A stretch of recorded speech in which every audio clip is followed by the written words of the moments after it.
नमस्कार, मैं डॉक्टर पंकज गौड़ हिंदी साहित्य की इस आनंददायक यात्रा में आप सभी का स्वागत करता हूं। प्रिय विद्यार्थियों, आज हम पढ़ने जा रहे हैं आपकी वसंत भाग 2 में संकलित एक बहुत ही महत्वपूर्ण पाठ, और यह पाठ हमारी खान पान की आदतों से जुड़ा हुआ है। तो इसी के अनुरूप इस पाठ का शीर्षक है खान पान की बदलती तस्वीर, और इसके लेखक हैं प्रयाग शुक्ल। तो प्रयाग शुक्ल जी का यह जो निबंध है, इस निबंध के माध्यम से हम देखेंगे कि किस प्रकार पहले के ज़माने में लोक संस्कृति में, शहरी संस्कृति में और देश के अलग अलग राज्यों में खान पान के अलग अलग मिजाज हैं, अलग अलग अंदाज हैं। बड़े ही नायाब तरीके से प्रयाग शुक्ल इस पाठ के माध्यम से हमारे सामने खान पान की एक संस्कृति का उल्लेख करते हैं, और यह संस्कृति राष्ट्रीय एकता की सूत्रधार भी हो सकती है। निबंध, आप जानते हैं, अपने विचारों को भली प्रकार से व्यक्त करने का एक माध्यम होता है। तो उसी विधा के माध्यम से प्रयाग शुक्ल हमारे साथ साक्षात्कार करते हैं। आपको भी इस निबंध के माध्यम से स्वतंत्र चिंतन की दिशा में बढ़ना चाहिए। तो आइए पहले निबंध के सार, उसके कुछ महत्वपूर्ण तथ्यों की व्याख्या पर बात करते हैं। तो निबंध का प्रारंभ जब लेखक करते हैं तो वे कहते हैं कि पिछले 10-15 वर्ष में हमारी खान पान की संस्कृति में बहुत अधिक बदलाव आया है। किसी खास क्षेत्र की जो खास चीज़ें होती थी, जो उसकी पहचान होती थी, अब वे अखिल भारतीय साहित्य स्तर पर उपलब्ध हैं। दक्षिण भारत की इडली, डोसा, सांभर, बड़ा और रसम जैसी जो डिश हैं, वे आज पूरे भारत में आपको उपलब्ध हैं। इसी प्रकार उत्तर भारत में आप देखते हैं कि भोजन के लिए सबसे अधिक कहाँ जाते हैं? ढाबों पर। तो यह जो ढाबा संस्कृति है, जहाँ तीखे व्यंजन मिलते हैं, वह ढाबा संस्कृति आज पूरे भारत में देखी जा सकती है। लेखक हमारा ध्यान खींचते हैं कि आज समय का अभाव है, तो समय के अभाव के कारण हम चीन में बने हुए व्यंजनों की तरफ बढ़ रहे हैं। 2 मिनट्स नूडल्स की तरफ हम लोग बढ़ रहे हैं, क्योंकि वे जल्दी पकाए जा सकते हैं, आसानी से उपलब्ध होते हैं। अतः हम लगातार उन चीज़ों की तरफ आकर्षित हो रहे हैं। आज जो उत्तर भारत में दाल और रोटी मिलती थी पहले, वह पूरे भारत में उपलब्ध है। इसी प्रकार से बर्गर, नूडल्स जैसी फास्ट फूड की जो चीज़ें हैं, जिन्हें तुरंत तैयार किया जा सकता है, जो आसानी से एक स्थान से दूसरे स्थान पर पहुंचाई जा सकती हैं, उनका भी पूरा साम्राज्य देश में देखने को मिलता है। ब्रेड, जो अंग्रेज़ों की देन मानी जाती है, पहले केवल अमीर घरों में रहती थी, आज सभी घरों में उपलब्ध है। लोग उन्हें सेकते हैं, खाते हैं और उनके माध्यम से विभिन्न प्रकार के व्यंजन बनाते हैं। इन पाश्चात्य संस्कृति के व्यंजनों का प्रभाव भारतीय संस्कृति पर बहुत गहरा पड़ा है। हमारे जो अपने वास्तविक खान पान के क्षेत्रीय व्यंजन थे, वे अब कम दिखाई देते हैं। यद्यपि उनमें से कुछ व्यंजनों ने अखिल भारतीय स्तर पर अपनी उपादेयता सिद्ध की है। स्थानीय व्यंजनों के बारे में लोगों का लगातार रुझान घटा है। जिस तरह से वे पहले बनाए जाते थे, अपने मूल स्वरूप में उनको प्राप्त करना आसान नहीं रह गया है। कुछ महंगाई के कारण, कुछ शहरी संस्कृति की भागम भाग के कारण खान पान की एक नई संस्कृति का विकास हुआ है।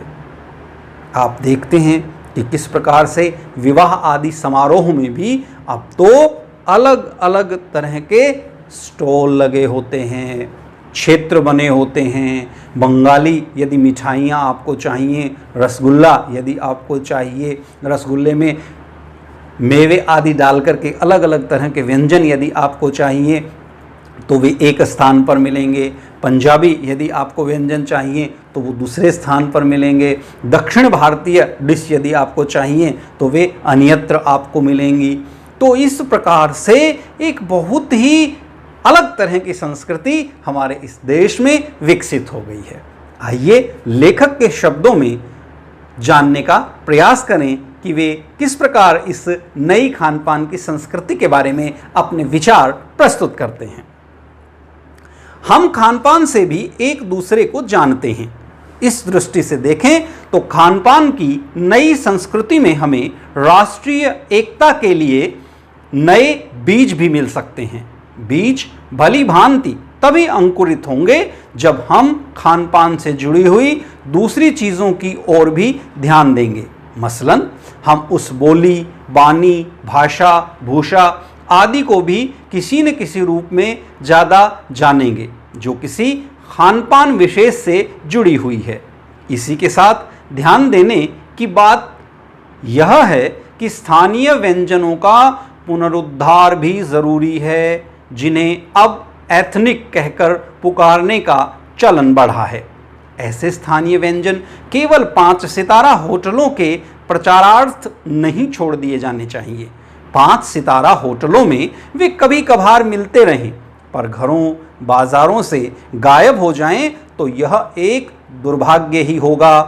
अच्छी तरह बनाई पकाई गई पूड़ियाँ, कचौड़ियाँ, जलेबियाँ भी अब हज़ारों से गायब हो रही हैं। मौसमी सब्जियों से भरे हुए समोसे भी अब कहाँ मिलते हैं। उत्तर भारत में उपलब्ध व्यंजनों की भी दुर्गति हो रही है। तो इस प्रकार से लेखक बताते हैं कि राष्ट्रीय स्तर के प्रभाव के कारण, अंतर्राष्ट्रीय स्तर के प्रभाव के कारण, पाश्चात्य देशों की पाश्चात्य संस्कृति के प्रभाव के कारण हम अपनी जड़ों से कहीं न कहीं कटते जा रहे हैं। हम इस प्रकार का खान पान जो हमारे वातावरण के अनुकूल नहीं है, इस प्रकार का खान पान जो हमारी जेब के अनुकूल नहीं है, इस प्रकार का खान पान जो हमारे स्वास्थ्य के अनुकूल नहीं है, उसे भी अपनाने से नहीं हिचकते। अगर विभिन्न समारोह में अनेक प्रकार के भोजन लगे हुए हैं तो क्या हमें सब प्रकार के खा लेने चाहिए? नहीं, हमें ऐसा नहीं करना चाहिए। अपितु हमें ऋतु का ध्यान रखते हुए, समय का ध्यान रखते हुए, स्वास्थ्य का ध्यान रखते हुए उनमें से उन्हीं चीज़ों का चयन करना चाहिए जो हमारे स्वास्थ्य पर प्रतिकूल प्रभाव न डालते हों। एक और लेखक बहुत महत्वपूर्ण बात कहते हैं। लेखक कहते हैं कि आप किसी राज्य के खान पान या वहाँ की महत्वपूर्ण डिशेस को अपनाते हैं, इतना पर्याप्त नहीं है। आपको प्रयास करना चाहिए कि आप वहाँ की भाषा के बारे में, वहाँ की वेशभूषा के बारे में जानें, क्योंकि इसके माध्यम से इस देश में एकता स्थापित होगी। हम दूसरे राज्यों के बारे में गंभीरता के साथ समझ पाएंगे। हम वहाँ की परिस्थितियाँ और उन परिस्थितियों में किस प्रकार का भोजन निर्माण होता है उसके संदर्भ में जान पाएंगे। उसके पीछे छिपे हुए परिश्रम से हमारा साक्षात्कार हो पाएगा कि ये किसान किस प्रकार से बहुत कठिन परिश्रम करने के पश्चात उस प्रकार का भोजन हमारे समक्ष पहुंचा पाता है जो हम करते हैं। तो खान पान की हमारी ये आदतें एक बहुत ही सक्षम राष्ट्र के निर्माण में भी महत्वपूर्ण भूमिका निभाती हैं। इसी संस्कृति के बारे में लेखक कुछ महत्वपूर्ण बातें कहते हैं। आइए उन्हीं की वाणी में जानें, उन्हीं के शब्दों में सुने। हो यह भी रहा है कि खानदान की मिश्रित संस्कृति में हमें कई बार चीज़ों का असली और अलग स्वाद नहीं ले पा रहे। अक्सर प्रीति भोजों और पार्टियों में एक साथ ढेरों चीज़ें रख दी जाती हैं और उनका स्वाद गड़बड़ होता रहता है। खान पान की मिश्रित या विविध संस्कृति हमें कुछ चीज़ें चुनने का अवसर देती है। हम उसका लाभ प्राय नहीं उठा रहे हैं। यह अक्सर एक ही प्लेट में कई तरह के और कई बार तो बिल्कुल विपरीत प्रकृति वाले व्यंजन परोस लेना चाहते हैं। इसलिए खान पान की जो मिश्रित विविध संस्कृति बनी है और लग यही रहा है कि यही और अधिक विकसित होने वाली है, उसे तरह तरह से जांचते रहना ज़रूरी है। तो देखिए, लेखक निष्कर्ष के रूप में हमारे समक्ष जो बात रखते हैं वो रखते हैं कि केवल कुछ बिंदुओं पर किसी खास चीज प्रति आकर्षित होकर हम उसे अपने जीवन में ना उतार लें, बल्कि उसका मूल्यांकन करें और यदि खान पान की वह व्यंजन, वह संस्कृति हमारे अनुकूल है, हमारे लिए यश और श्रेयकर है, तो हम उसे अवश्य ही अंगीकार करें। तो प्रिय विद्यार्थियों, इस प्रकार आपने इस पूरे पाठ के सार को जाना। लेखक के शब्दों में आपने पाठ के मुख्य मुख्य गद्यांशों को पढ़ा। अब हम एक बार पुनरावृत्ति कर पुनः इस पाठ को समझने का प्रयास करेंगे।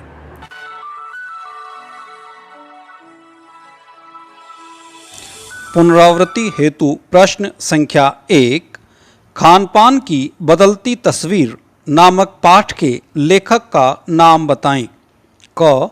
पुरुषोत्तम दास निर्मल, ख. शिव प्रसाद सिंह, ग. प्रयाग शुक्ल, घ. विजय तेंदुलकर। तो इसका उत्तर होगा ग. प्रयाग शुक्ल। प्रश्न संख्या 2, खान पान की संस्कृति में बड़ा बदलाव कब से आया। क. 5-7 वर्षों में, ख. 8-10 वर्षों में, ग. 10-15 वर्षों में, घ. 15-20 वर्षों में। तो इसका उत्तर होगा ग. 10-15 वर्षों में। प्रश्न संख्या 3, ढाबा संस्कृति कहाँ तक फैल चुकी है। क. दक्षिण भारत, ख. उत्तर भारत तक, ग. पूरे देश में, घ. कहीं नहीं। तो इसका उत्तर होगा ग. पूरे देश में। प्रश्न संख्या 4, पाव भाजी किस प्रांत का स्थानीय व्यंजन है। क. राजस्थान, ख. महाराष्ट्र, ग. गुजरात, घ. मध्य प्रदेश। तो इसका उत्तर होगा ख. महाराष्ट्र। प्रश्न 5, किसी स्थान का खान पान भिन्न क्यों होता है। क. मौसम के अनुसार मिलने वाले खाद्य पदार्थ, ख. रुचि के आधार पर, ग. आसानी से वस्तुओं की उपलब्धता, घ. उपर्युक्त सभी। तो इसका उत्तर होगा घ.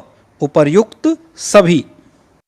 प्रश्न संख्या 6, इनमें से किसे फास्ट फूड के नाम से जाना जाता है। क. सेव, ख. रोटी, ग. दाल और घ. बर्गर। तो इसका उत्तर होगा घ. बर्गर। प्रश्न 7, किस बात में बदलाव आया है। क. वेशभूषा में, ख. सोचने विचारने में, ग. खान पान की संस्कृति में, घ. उपर्युक्त सभी। तो इसका उत्तर होगा उपर्युक्त सभी। प्रश्न 8, बड़े शहरों में किसका प्रचलन बढ़ा है। क. फास्ट फूड का, ख. सांभर डोसा का, ग. दाल रोटी का, घ. खान पान का। तो इसका उत्तर होगा फास्ट फूड का। प्रश्न संख्या 9, मुंबई की क्या चीज़ लोकप्रिय खान पान में है। क. छोले भटूरे, ख. दाल रोटी, ग. इडली डोसा, घ. पाव भाजी। तो इसका उत्तर होगा पाव भाजी।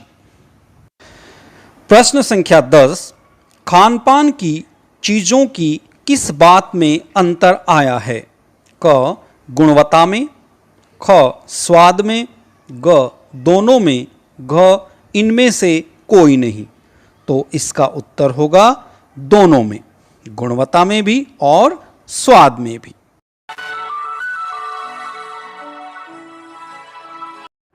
लेखक खानपान की संस्कृति की बात करते हैं। वे पश्चिमी सभ्यता और संस्कृति के हमारी खानपान की संस्कृति पर प्रभाव की बात करते हैं।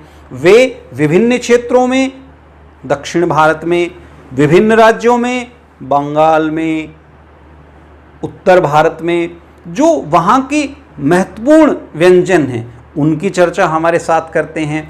और इन सब चर्चाओं के माध्यम से वे हमें बताना चाहते हैं कि कहीं न कहीं हमें अपनी जड़ों से नहीं कटना चाहिए। दिन दूसरे राज्यों के व्यंजनों को हम अपना रहे हैं, उन व्यंजनों के साथ साथ उनकी भाषा, वेशभूषा, उनके ज्ञान के प्रति भी हमारे भीतर सद्भाव होना चाहिए। और इसी के माध्यम से हम एक ऐसे सक्षम राष्ट्र का निर्माण करने में सक्षम होंगे जिसके भीतर कहीं न कहीं खानपान की यह संस्कृति होगी। तो आइए अब हम इस पाठ के अभ्यास संबंधी जो प्रश्नोत्तर दिए गए हैं उन पे चर्चा करते हैं। तो निबंध से जो प्रश्न हैं उनमें पहला प्रश्न है, खानपान की मिश्रित संस्कृति से लेखक का क्या मतलब है? अपने घर के उदाहरण देकर इसकी व्याख्या करें। देखिए, खानपान की मिश्रित संस्कृति से लेखक का तात्पर्य यह है कि आज हम जिस प्रकार का भोजन कर रहे हैं उसमें अलग अलग राज्यों और अलग अलग देशों से आए हुए भोज्य पदार्थ शामिल हैं। जैसे हम अपने घर में दाल रोटी खाते हैं, सांभर वड़ा खाते हैं, या वड़ा पाव खाते हैं, या पाव भाजी खाते हैं। तो ये सब अलग अलग राज्यों के व्यंजन हुआ करते थे और आज ये हमारे घर में हमारे खाने की टेबल पर मौजूद हैं। तो यही खानपान की मिश्रित संस्कृति है। अगला प्रश्न है, खानपान में बदलाव के कौन से फायदे हैं? फिर लेखक इस बदलाव को लेकर चिंतित क्यों है? देखिए, खानपान में बदलाव से अनेक प्रकार के फायदे हैं। हम अलग अलग प्रकार के व्यंजनों का मज़ा लेते हैं।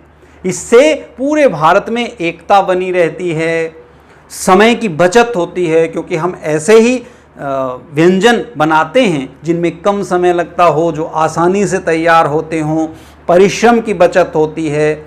लेकिन इससे हमारे जो स्थानीय व्यंजन हैं उनका जीवन खतरे में पड़ जाता है।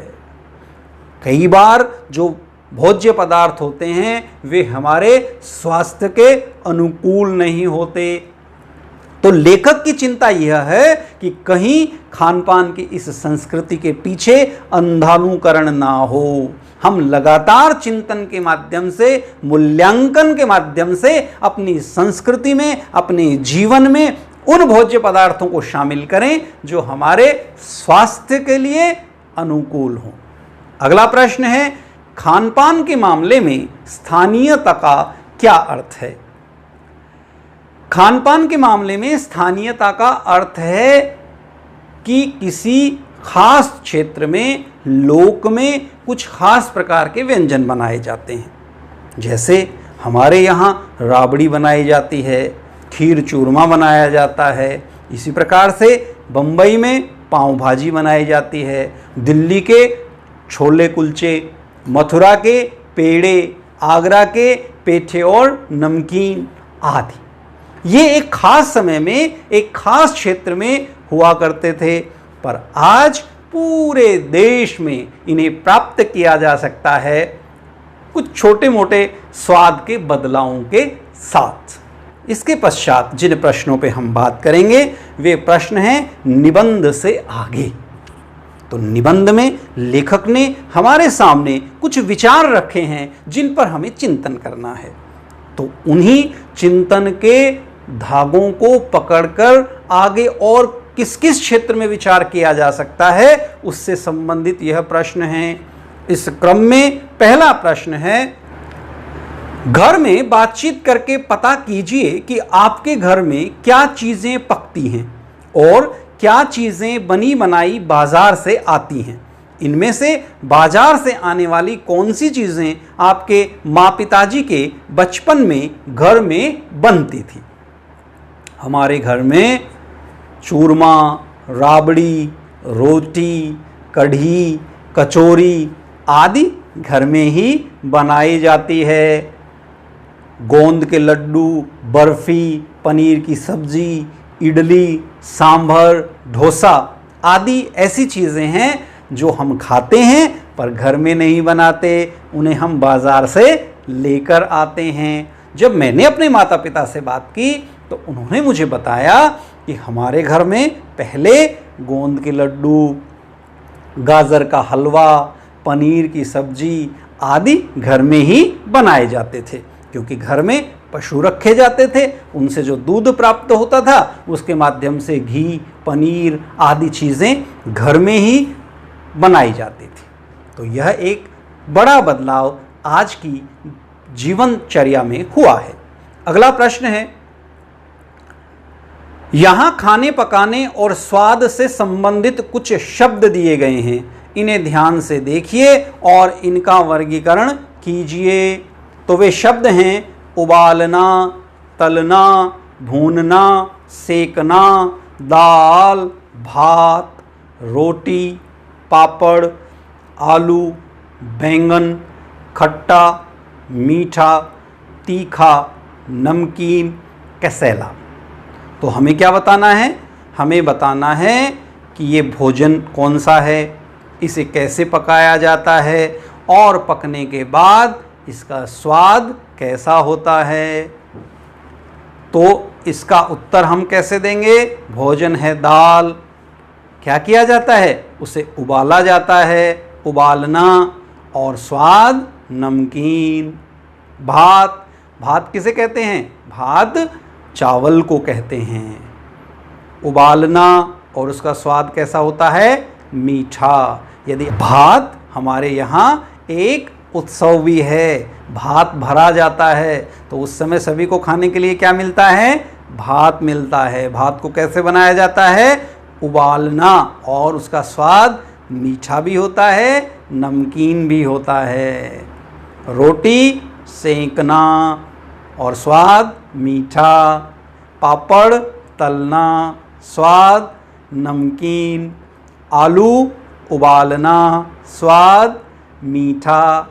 बैंगन भूनना, स्वाद नमकीन। उसके बाद अगले प्रश्न में छोंक, चावल, कढ़ी, इन शब्दों में क्या अंतर है, समझाइए। इन्हें बनाने के तरीके विभिन्न प्रांतों में अलग अलग हैं, पता करें कि आपके प्रांत में इन्हें कैसे बनाया जाता है। तो आप अपने घर जा कर के पता करेंगे और उसी अनुरूप इसके संदर्भ में बताएंगे। अगला प्रश्न है, पिछली शताब्दी में खानपान की बदलती हुई तस्वीर का खाका खींचें। तो इस प्रकार होगा। सन 60 के दशक में क्या होते थे? छोले भटूरे। 70 के दशक में इडली डोसा। सन 80 के दशक में तिब्बती चीनी भोजन। सन 90 के दशक में पिज़्ज़ा, पाव भाजी। इसी प्रकार आप कुछ कपड़ों या पोशाकों की बदलती तस्वीर का खाका खींचिए। तो हमारे यहाँ सन 60 के दशक में किस प्रकार के कपड़े प्राय पहने जाते थे? साड़ी, सलवार और कुर्ता। सन 70 के दशक में टाइट कपड़े जो शरीर के साथ बिल्कुल फिट रहते हैं।